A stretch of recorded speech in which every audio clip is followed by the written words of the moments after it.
চলো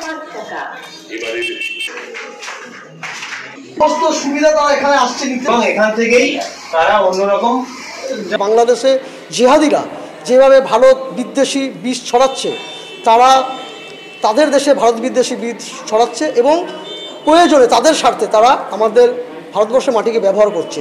এখানে আমরা এসেছি তাদেরকে অনুরোধ করতে যে ভারতবর্ষের কোনো জায়গায় তাদের স্থান নেই। ভারতবর্ষের সরকারের ক্ষমতা রয়েছে তাদের ভিসা না দেওয়ার, আপনার ক্ষমতা আছে আপনার হোটেলে তাকে ঢুকতে না দেওয়া।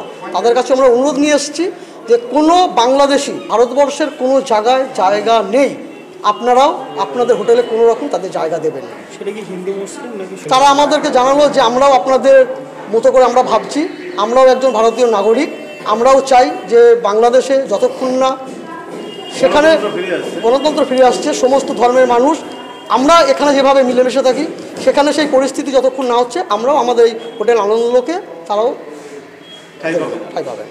হ্যাঁ, ব্যবসা তো খারাপ, এটা নিতে হবে, মানেই নিতে হবে। পরিস্থিতি অনেক আমাদের মানুষজন ওখানে সাফার করছে, তাদের কথা ভেবে করতে হবে। এখানে যেমন আমরা কোনো সম্প্রদায় না, হ্যাঁ, হিন্দু মুসলিম শিখ খ্রিস্টান সমস্ত ভাষাভাষী সমস্ত ধর্মের লোক একসাথে আমরা যেমন এখানে বসবাস করি, মিলেমিশে রয়েছি, এই রকম মিলেমিশে এবং সুন্দরভাবে যে পরিবেশ, সেই পরিবেশটা যখন আবার বাংলাদেশে তৈরি হবে আবার আমরা পরিষেবা দেওয়া শুরু করব। বাংলাদেশি মৌলবাদীদের উপর প্রতিনিয়ত যে অত্যাচার, এই অত্যাচার প্রতিনিয়ত ঘটে চলেছে, যা সারা বিশ্বের কাছে তা প্রকাশিত।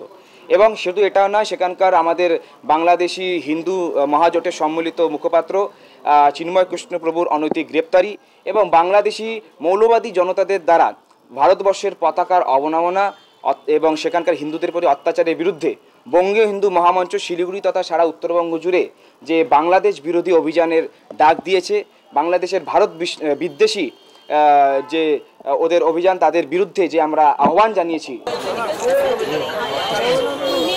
আমাদের ভিডিও ভালো লাগলে লাইক এবং শেয়ার করুন, কমেন্ট সেকশনে গিয়ে জানান আপনাদের মতামত। আরও ভিডিও পেতে আমাদের চ্যানেল সাবস্ক্রাইব করুন এবং প্রতি মুহূর্তে খবরের আপডেট পেতে প্রেস করুন বেল আইকন।